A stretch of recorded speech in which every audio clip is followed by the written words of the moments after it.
अमरान वापिस आया था, लेकिन वो अमरान नहीं था और वो कब्रिस्तान का एक हिस्सा था। और अब इसकी बारी आ गई थी दूसरों को ढूंढने की, लेकिन इस बार कब्र नंबर 13 को ना एक बल्कि 2 साथी चाहिए थे। अमरान के इसरार वापसी के बाद कालीबाग गांव में एक अजीब सन्नाटा छा गया। सबको मालूम था वो लड़का जो रात को गया वो दिन में वापस नहीं आया। सुहेल जो इमरान का बेहतरीन दोस्त था, इसे सबसे ज्यादा डर था। वो जानता था अब इमरान क्या है, क्या वो इंतकाम लेने आएगा। रात बेरात सुहेल अपने घर में दरवाजे बंद करके बैठा रहता। अंधेरी रात में जब हवा चलती तो इसे एक आवाज सुनाई देती, सुहेल सुहेल मैं तुम्हें बुला रहा हूँ।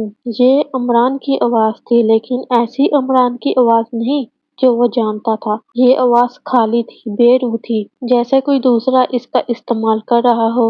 एक रात सुहेल ने अपने आप से कहा, मैं बेहतर हूँ ये सब खत्म करूँ। मैं खुद कब्रिस्तान जाता हूँ और इमरान से मिलकर इसे समझाता हूँ। इसने अपनी माँ से नहीं कहा कहाँ जा रहा है, सिर्फ एक धागे जैसी सोने की जंजीर पहन ली जिस पर एक छोटा सा तवीज था। इसकी दादी ने इसे दिया था, कहा था ये बुराई से बचाता है। रात को 1 बजे सुहेल मुर्दाबाद की तरफ रवाना हुआ। इस बार पहले से ज्यादा सर्दी थी, खामोशी ज्यादा गहरी थी, जैसे जमीन भी इसे सुनना नहीं चाहती।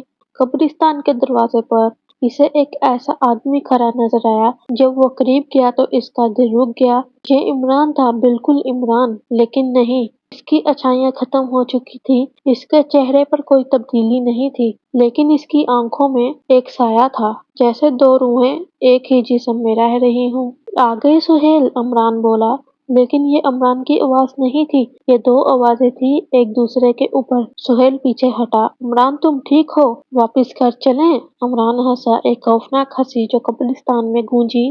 ठीक सुहेल, मैं अभी इतना ठीक नहीं रहा। मेरी आंखें खुल गई, मैंने सब कुछ देखा, मौत के पीछे क्या है और यहाँ जिंदा रहने से बेहतर है। सुहेल की दादी का तवीज ठंडा हो गया, बहुत ठंडा। सुहेल मुझे एक ही फैसला दिया गया है। इमरान आगे बढ़ता हुआ बोला, मैं तुम दोनों को ले जा सकता हूँ कब्र नंबर 13 के पास। अभी 2 और खाली कब्रें हैं, 14 और 15। क्या हुआ इमरान? सुहेल ने चीखा, क्या वो चीज ने तुम्हें कंट्रोल कर लिया? कंट्रोल? इमरान हंसा, नहीं सुहेल, हम एक ही हो गए हैं। अब मैं इसे समझता हूँ। यहाँ सब कुछ सादा है, सब कुछ वाजिया, मौत, मोहब्बत, गुस्सा, ये सब सिर्फ अल्फाज हैं, लेकिन कब्र नंबर 13 में ये सब हकीकत है। तभी सुहेल को कब्रिस्तान के अंदर से एक और आवाज सुनाई दी, एक औरत की आवाज, एक बहुत ही पुरानी खामोश आवाज। हाँ वो सुनता है, हाँ। सुहेल ने देखा कब्र नंबर 13 से एक सफेद साया ऊपर आ रहा था। इसके चेहरे को देखना नामुमकिन था, लेकिन इसके हाथ में हड्डियों की लड़ियां थी। सुहेल ने चलाकर कहा, नहीं मुझे छोड़ दो, मैं यहाँ नहीं आना चाहता।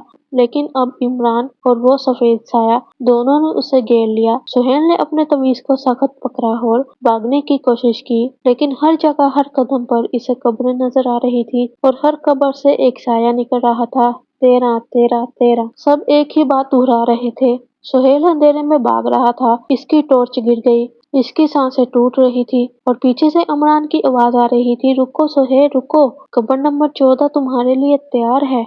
कब्रिस्तान के दरवाजे के करीब सुहेल एक बड़ी कब्र में गिरा, पहले से खोदी हुई अंधेरे में, और इसने महसूस किया हाथ इसे खींच रहे थे, हड्डियों जैसे हाथ। नहीं मुझे बचाओ, कोई मुझे बचाओ। लेकिन कोई नहीं आया, सिर्फ इमरान की आवाज थी, अब बिल्कुल वाजिया, खुश आमदीद सुहेल। कब्र 13 के खानदार में खुश आमदीद सुहेल। सुबह सुहेल की माँ ने अपने बेटे को नहीं पाया। गांव की तलाश शुरू हुई। कब्रिस्तान में जब इन्हें लाश मिली तो ये सुहेल की लाश थी, लेकिन ऐसी हालत में कि सबके होश उड़ गए। इसकी आंखें खाली थी, इसके मुंह में मिट्टी थी, इसके हाथ अपने सीने पर आपस में जुड़े हुए थे जैसे वो किसी से मांग रहे हों।